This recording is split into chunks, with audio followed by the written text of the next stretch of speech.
कृष्णाय वासुदेवाय हरये परमात्मने प्रणतक्लेशनाशाय गोविंदाय नमो नमः। हरे कृष्णा। बोलिए श्री तुलसी शालिग्राम भगवान की जय। वृंदावन विहारी लाल की जय। ओम नमः शिवाय। प्रिय भक्तगणों, आज शरद पूर्णिमा के दिन से ही कार्तिक स्नान आरंभ हो रहा है और इस पूरे कार्तिक महीने में 33 कोटि देवी देवता मनुष्य के निकट हो जाते हैं। कार्तिक मास हिंदू संस्कृति में एक अत्यंत ही पवित्र मास है। इसे दामोदर मास के नाम से भी जाना जाता है। यह पवित्र मास भगवान श्री कृष्ण जी की पूजा अर्चना के लिए समर्पित है एवं वैदिक शास्त्रों के अनुसार तपस्या करने के लिए सर्वश्रेष्ठ समय के रूप में वर्णित किया गया है। भगवान श्री कृष्ण कहते हैं कि सभी पौधों में से पवित्र तुलसी मुझे सबसे प्रिय है। सभी महीनों में से कार्तिक सबसे प्रिय है। सभी तीर्थों में मेरी प्रिय द्वारिका सबसे प्रिय है और सभी दिनों में एकादशी सबसे प्रिय है। और यहाँ तक कि पद्म पुराण में भी कहा गया है कि जैसे सतयुग के समान कोई युग नहीं है, वेदों के समान कोई शास्त्र नहीं है और गंगा के समान कोई तीर्थ नहीं है, वैसे ही कार्तिक के समान कोई मास नहीं है।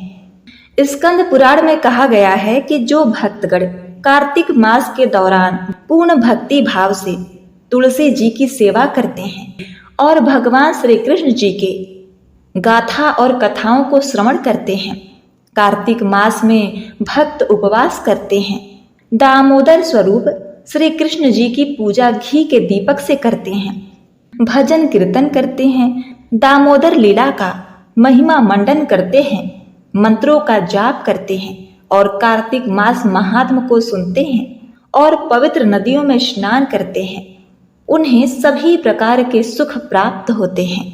कार्तिक मास में जब कोई दीप अर्पित करता है, तुलसी जी को जल देता है, कार्तिक स्नान करता है, तो उसके लाखों करोड़ों पाप पलक झपकते ही नष्ट हो जाते हैं। तो प्रिय भक्तगणों, आज से प्रत्येक दिन नियमित रूप से आप हमारे इस चैनल पर कार्तिक मास महत्तम कथा को श्रवण कर सकेंगे। तो अब आइए श्रवण करते हैं कार्तिक मास में नित्य नियम से सुनी जाने वाली कार्तिक मास महत्तम की बड़ी ही दुर्लभ पौराणिक कथा महिमा का पहला अध्याय। और हाँ, कमेंट में जय तुलसी माता, हरे कृष्णा, राधे राधे अवश्य लिखिएगा। सबसे पहले भगवान विष्णु गुरुदेव जी के चरणों में नमस्कार करते हुए भगवान की श्रद्धा और भक्ति रस में डूबे हुए कार्तिक मास की कथा को मैं कहती हूँ। एक बार नैमिषारण्य में वास करने वाले शौनक आदि 88,000 ऋषियों ने श्री सूत जी से कहा कि हे सूत जी, आप हमारी इस घोर कलयुग से रक्षा करने के लिए कोई सरल उपाय बताइए। उनका यह वचन सुनकर श्री सूत जी बोले, हे ऋषियों, मैं सिमरू माता शारदा, बैठे जीभा आय, कार्तिक मास की कथा लिखे कमल हर्षाय। श्री सूत जी ने 88,000 शौनक आदि ऋषियों से कहा, अब मैं आपको कार्तिक मास की कथा विस्तार पूर्वक सुनाता हूँ, जिसका श्रवण करने से मनुष्य के सभी पाप नष्ट हो जाते हैं और अंत समय में वैकुंठ धाम की प्राप्ति होती है। सूत जी ने कहा, एक बार श्री कृष्ण जी से मिलने के लिए देवर्षि नारद जी आए थे और अपने मन की जिज्ञासा को शांत करते हुए भगवान का दर्शन करने के बाद नारद जी जब वहां से चले गए तो नारद जी के जाने के पश्चात सत्यभामा प्रसन्न होकर भगवान श्री कृष्ण से बोली, हे प्रभु, मैं धन्य हूँ, मेरा जन्म सफल हुआ। मुझ जैसे त्रिलोक्य सुंदरी के जन्मदाता भी धन्य है, जो आपकी 16,000 स्त्रियों के बीच में आपकी परम प्यारी पत्नी बनी। मैंने आपके साथ नारद जी को यह कल्प वृक्ष आदि पुरुष विधि पूर्वक दान में दिया, परंतु वही कल्प वृक्ष मेरे घर लहराया करता है। यह बात मृत्यु लोक में किसी स्त्री को ज्ञात नहीं है। हे त्रिलोकीनाथ, मैं आपसे कुछ पूछने की इच्छुक हूँ। आप मुझे कृपया कार्तिक महात्म्य की कथा विस्तार पूर्वक सुनाइए, जिसको सुनकर मेरा हित हो और जिसे करने से कल्प पर्यंत भी आप मुझसे विमुख ना हो। श्री सूत जी आगे बोले, सत्यभामा के ऐसे वचन सुनकर श्री कृष्ण जी ने हंसते हुए सत्यभामा का हाथ पकड़ा और अपने सेवकों को वहीं रुकने के लिए कहकर विलास युक्त अपनी पत्नी को कल्प वृक्ष के नीचे ले गए। फिर हंसकर बोले, हे प्रिय, 16,000 रानियों में से तुम मुझे प्राणों के समान प्यारी हो। तुम्हारे लिए मैंने इंद्र एवं देवताओं से विरोध किया था। हे कांते, जो बात तुमने मुझसे पूछी है उसे सुनो। एक दिन मैंने तुम्हारी इच्छा पूर्ति के लिए गरुड़ पर सवार होकर इंद्रलोक जाकर कल्प वृक्ष मांगा। इंद्र द्वारा मना किए जाने पर इंद्र एवं गरुड़ में घोर संग्राम हुआ और गौलोक में भी गरुड़ जी गौओं से युद्ध किया। गरुड़ की चोंच की चोट से उनके कान एवं पूंछ कटकर नीचे गिरने लगे, जिससे 3 वस्तुएं उत्पन्न हुई। कान से तंबाकू, पूंछ से गोभी और रक्त से मेहंदी बनी। इन तीनों का प्रयोग करने वालों को मोक्ष नहीं मिलता। तब गौओं ने भी क्रोधित होकर गरुड़ पर वार किया, जिससे उनके 3 पंख टूटकर नीचे गिर गए। इनके पहले पंख से नीलकंठ, दूसरे से मोर और तीसरे से चकवा चकवी उत्पन्न हुए। हे प्रिय, इस तीनों का दर्शन करने मात्र से ही शुभ फल प्राप्त होता है। यह सुनकर सत्यभामा जी ने कहा, हे प्रभु, कृपया मुझे मेरे पूर्व जन्म के विषय में बतलाइए। मैंने पूर्व जन्म में कौन कौन सा दान, व्रत व जप किए हैं? मेरा स्वभाव कैसा था? मेरे जन्मदाता कौन थे? और मुझे मृत्यु लोक में जन्म क्यों लेना पड़ा? मैंने ऐसा कौन सा पुण्य कर्म किया था जिससे मैं आपकी अर्धांगिनी हुई? श्री कृष्ण जी ने कहा, हे प्रिय, अब मैं तुम्हारे द्वारा पूर्व जन्म में किए गए पुण्य कर्मों को विस्तार पूर्वक कहता हूँ, उसे सुनो। पूर्व समय में सतयुग के अंत में मायापुरी में अग्नि गोत्र में वेद वेदांत के ज्ञाता देव शर्मा नामक एक ब्राह्मण निवास किया करता था। वह प्रतिदिन अतिथियों की सेवा बड़े ही मन से करता, हवन और सूर्य भगवान का पूजन किया करता। वह सूर्य के समान तेजस्वी था। वृद्धावस्था में उसे गुणवती नामक कन्या की प्राप्ति हुई। उस पुत्रहीन ब्राह्मण ने अपनी कन्या का विवाह अपने ही चंद्र नामक शिष्य के साथ कर दिया। वह चंद्र को अपने पुत्र के समान मानता था और चंद्र भी उसे अपने पिता की भांति सम्मान देता था। एक दिन वे दोनों कुश व समिधा लेने के लिए जंगल में गए। जब वे हिमालय की तलहटी में भ्रमण कर रहे थे, तब उन्हें एक राक्षस आता हुआ दिखाई दिया। उस राक्षस को देखकर भय के कारण उनके अंग शिथिल हो गए और वे वहां से भागने में असमर्थ हो गए। तब उस काल के समान राक्षस ने उन दोनों को मार डाला। चूंकि वे धर्मात्मा थे, इसीलिए मेरे पार्षद उन्हें मेरे बैकुंठ धाम में मेरे पास ले आए। उन दोनों द्वारा आजीवन सूर्य भगवान की पूजा किए जाने के कारण मैं दोनों पर अति प्रसन्न हुआ। श्री गणेश जी, शिव जी, सूर्य, देवी, इन सब की पूजा करने वाले मनुष्य को स्वर्ग की प्राप्ति होती है। मैं एक होता हुआ भी काल और कर्मों के भेद से 5 प्रकार का होता हूँ। जैसे एक देवदत्त, पिता, भ्राता आदि नामों से पुकारा जाता है। जब वे दोनों विमान पर आरूढ़ होकर सूर्य के समान तेजस्वी, रूपवान, चंदन की माला धारण किए हुए मेरे भवन में आए, तो वे दिव्य भोगों को भोगने लगे। भगवान श्री कृष्ण आगे बोले, हे प्रिय, जब गुणवती को राक्षस द्वारा अपने पति एवं पिता के मारे जाने का समाचार मिला तो वह विलाप करने लगी। हाय नाथ, हाय पिता, मुझको त्याग कर तुम कहाँ चले गए? मैं अकेली स्त्री तुम्हारे बिना अब क्या करूं? अब मेरे भोजन, वस्त्र आदि की व्यवस्था कौन करेगा? घर में प्रेम पूर्वक मेरा पालन पोषण कौन करेगा? मैं कुछ भी नहीं कर सकती। मुझ विधवा की कौन रक्षा करेगा? मैं कहाँ जाऊं? मेरे पास तो अब कोई ठिकाना भी नहीं रहा। इस प्रकार विलाप करते हुए गुणवती चक्कर खाकर धरती पर गिर पड़ी और अचेत हो गई। बहुत देर के बाद जब उसे होश आया तो वह पहले की ही भांति करुण विलाप करते हुए शोक सागर में डूब गई। कुछ समय के पश्चात जब वह संभली तो उसे ध्यान आया कि पिता और पति की मृत्यु के बाद मुझे उनकी क्रिया करनी चाहिए जिससे उनकी गति हो सके। इसलिए उसने अपने घर का सारा सामान बेच दिया और उससे प्राप्त धन से उसने अपने पिता एवं पति का श्राद्ध आदि कर्म किया। तत्पश्चात वह उसी नगरी में रहते हुए 8 प्रहर भगवान विष्णु की भक्ति करने लगी। उसने मृत्यु पर्यंत तक नियम पूर्वक सभी एकादशियों का व्रत और कार्तिक महीने में उपवास एवं व्रत किया। हे प्रिय, एकादशी और कार्तिक व्रत मुझे बहुत ही प्रिय है। इससे मुक्ति, भक्ति, पुत्र तथा संपत्ति प्राप्त होती है। कार्तिक मास में जब तुला राशि पर सूर्य आता है तब ब्रह्म मुहूर्त में उठकर स्नान करने व व्रत व उपवास करने वाले मनुष्य मुझे बहुत ही प्रिय हैं, क्योंकि यदि उन्होंने पाप भी किए हैं तो भी स्नान व व्रत के प्रभाव से उन्हें मोक्ष प्राप्त हो जाता है। कार्तिक में स्नान, जागरण, दीप दान तथा तुलसी के पौधे की रक्षा करने वाले मनुष्य साक्षात भगवान विष्णु के समान हैं।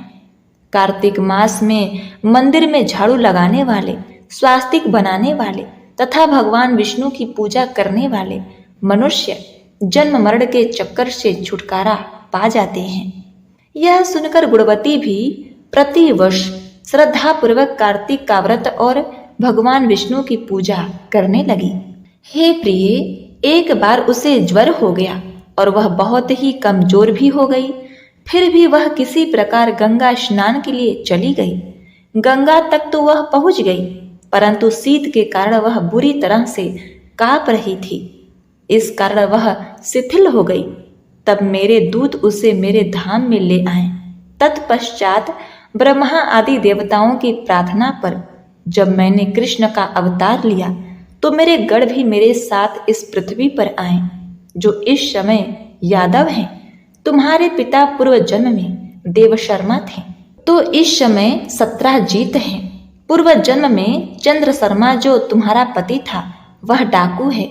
और हे देवी, तू ही वह गुणवती है। कार्तिक व्रत के प्रभाव के कारण ही तू मेरी अर्धांगिनी हुई है। पूर्व जन्म में तुमने मेरे मंदिर के द्वार पर तुलसी का पौधा लगाया था।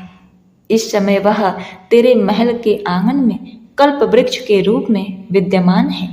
उस जन्म में जो तुमने दीपदान किया था उसी कारण तुम्हारी देह इतनी सुंदर है और तुम्हारे घर में साक्षात लक्ष्मी का वास है, क्योंकि तुमने पूर्व जन्म में अपने सभी व्रतों का फल पति स्वरूप विष्णु को अर्पित किया था। उसी के प्रभाव से इस जन्म में तुम मेरी प्रिय पत्नी हुई हो। पूर्व जन्म में तुमने नियम पूर्वक जो कार्तिक मास का व्रत किया है उसी कारण मेरा और तुम्हारा कभी वियोग नहीं होगा। इस प्रकार कार्तिक मास में व्रत आदि करने वाले मनुष्य मुझे तुम्हारे समान प्रिय हैं।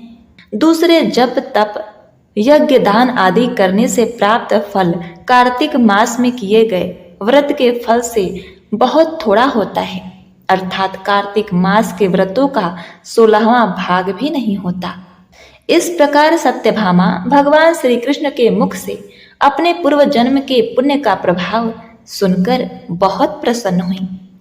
कार्तिक मास में दीप दान करने से स्त्रियों एवं पुरुषों द्वारा जन्म से लेकर अब तक अर्जित पाप कर्म नष्ट हो जाता है।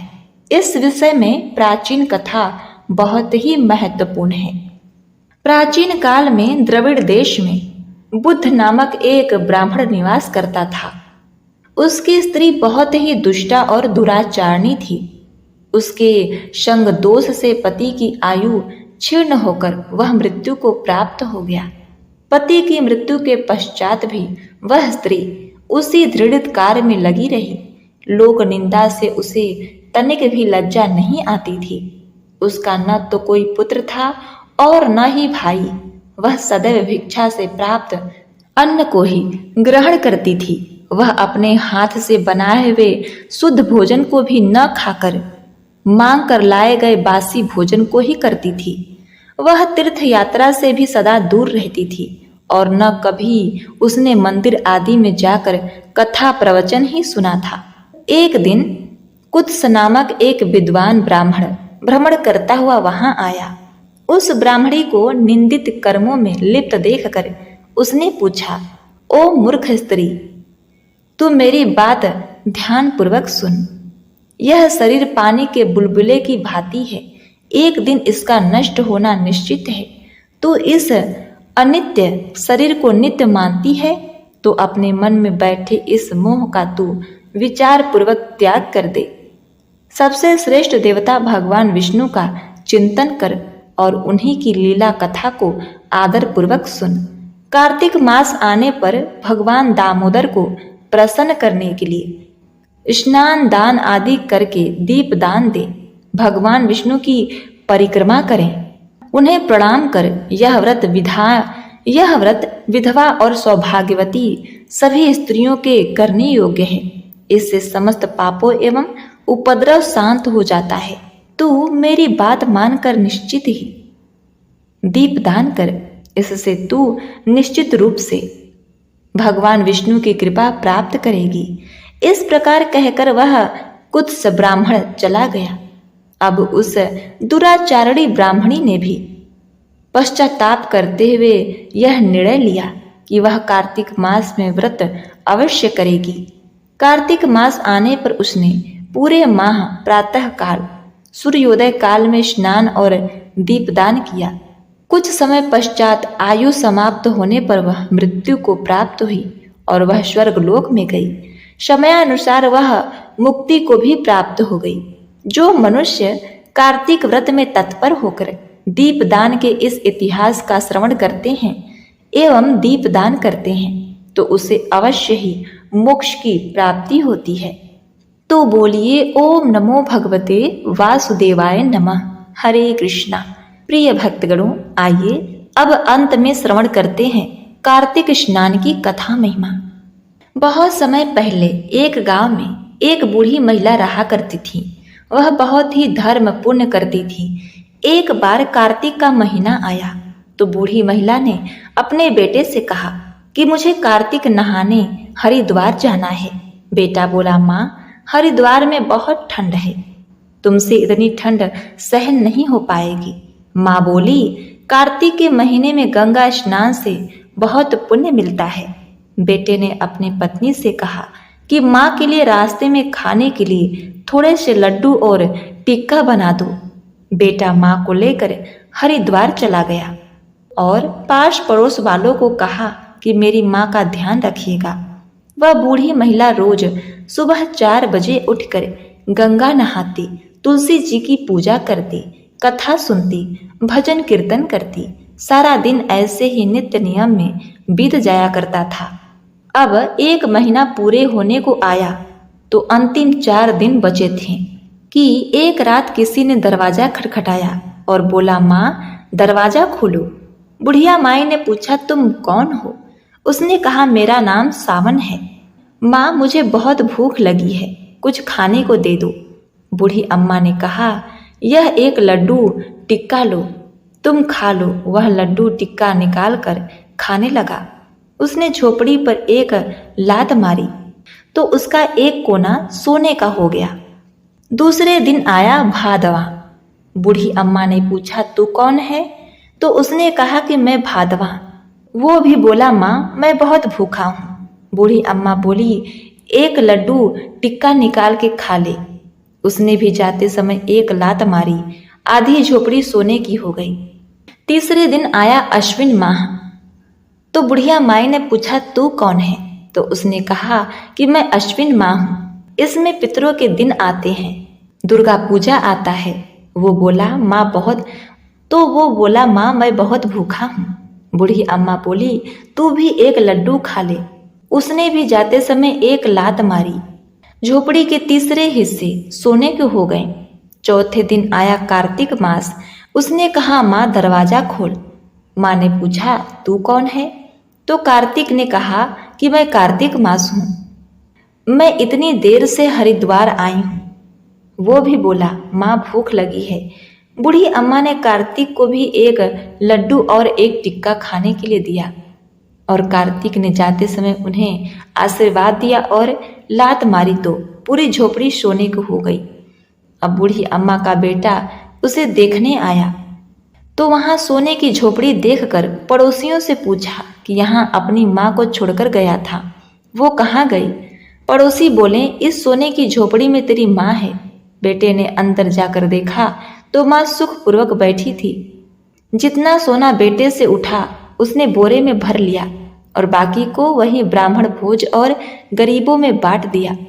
तो उसकी बहू ने देखा कि सासू जी इतना सोना बटोर कर लाई हैं, तो ईर्ष्या के मारे उसका पेट जलने लगा और वह अगले कार्तिक के आने का इंतजार करने लगी। जब फिर से कार्तिक नजदीक आया तो बहू ने अपनी माँ से कहा, माँ तुम भी हरिद्वार जाओ और मेरे लिए सोना बटोर कर लाओ। उसकी माँ बोली, देखो तुम्हारी सास तो धार्मिक थी तो 1 महीने रह आई, मेरा वहाँ मन नहीं लगेगा। लेकिन बहू की जिद पर उसकी माँ तैयार हो गई। उसने लड्डू टिक्का बनाकर अपनी माँ को दिया और बोली, दिन भर खाती रहना, अंत में आते समय धन की बोरी भर के ले आना। इस पर बेटा अपने सास को लेकर हरिद्वार पड़ोसी को बोला, पहले मैं अपनी माँ को लाया था, इस बार मैं अपनी सास को लाया हूँ, आप लोग इनका ध्यान रखिएगा। सुबह पड़ोस से औरतें आईं तो सास को उठाने लगी तो वह बोली, मुझे ठंड लगती है, मैं गंगा स्नान के लिए नहीं जा सकती। और वह सारा दिन रजाई ओढ़े पड़ी रही और भूख लगने पर लड्डू टिक्का खा लेती है।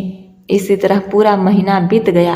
अंतिम 4 दिन बचे रात को किसी ने दरवाजा खटखटाया और बोला, दरवाजा खोलो। बुढ़िया माई ने पूछा, तू कौन है? उसने कहा, मेरा नाम शावन है, मुझे भूख लगी है। सास बोली, यहाँ क्या रखा है, वापस जाओ। वह भी भूखा चला गया और एक लात झोपड़ी पर मारकर गया। झोपड़ी का एक कोना उजड़ गया। अगले दिन आया भादवा तो उसे भी भगा दिया। तीसरे दिन आया अश्विन माह तो उसे भी भगा दिया गया। अब पड़ोसी का सिर्फ एक ही कोना बचा था। चौथे दिन कार्तिक आया। सास ने दरवाजा खोला और कहा, मुझे बहुत सारा धन दो, मैं धन लेने के लिए इतनी दूर ठंड में आया हूँ। कार्तिक ने देखा कि बुढ़िया तो धन की भूखी है, नित्य नियम कुछ नहीं करती, सुबह देर तक सोती है। कार्तिक ने उसे श्राप दिया, जा तू गधी बन जा। अब सास गधी हो गई और जोर जोर से डंकार मारने लगी। सवेरे उसका जमाई आया और देखा जहां सास को छोड़कर गया था वहां तो झोपड़ी थी ही नहीं। उसने घबराते हुए अड़ोसी पड़ोसी से पूछा, भाई मेरी सास कहाँ है? तो वो बोल पड़े कि यह बुढ़िया तो बहुत ही दुष्ट है, पहली वाली बहुत अच्छी थी, नित्य नियम और पूजा पाठ करती थी, यह तो सारा दिन खाती और सोती है। कार्तिक भगवान के श्राप से यह गधी हो गई, जोर जोर से डंकार मार रही है।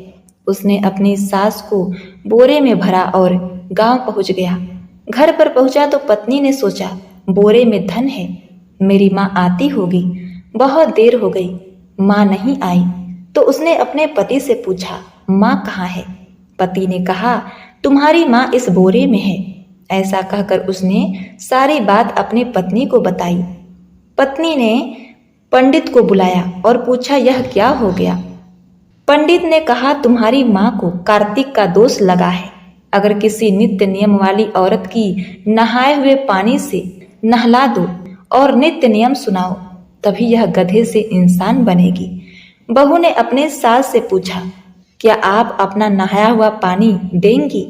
नित्य नियम मेरी माँ को कराएंगी? बूढ़ी सास ने कहा, हाँ, मुझे क्या आपत्ति है, मेरा नहाया हुआ पानी तो नाली में जाता है, तुम अपनी माँ को नहला लो। अब बहू अपने सास के नहाए हुए पानी से अपने सास को नहला देती है और नित्य नियम करती है। 1 साल बाद जब कार्तिक की पूर्णिमा आई तो उसकी माँ गधी से इंसान बन गई। दोनों बूढ़ी महिलाओं को लेने स्वर्ग से विमान आया। देवलोक से पुष्पों की वर्षा होने लगी। वह दोनों एक साथ स्वर्ग को चली गईं। हे कार्तिक भगवान, धर्म की भूखी को जो दिया सबको देना, लेकिन धन की भूखी के जैसे किसी को मत देना। खरी की खोटी करना, अधूरी की पूरी करना। ओम नमो भगवते वासुदेवाय नमः।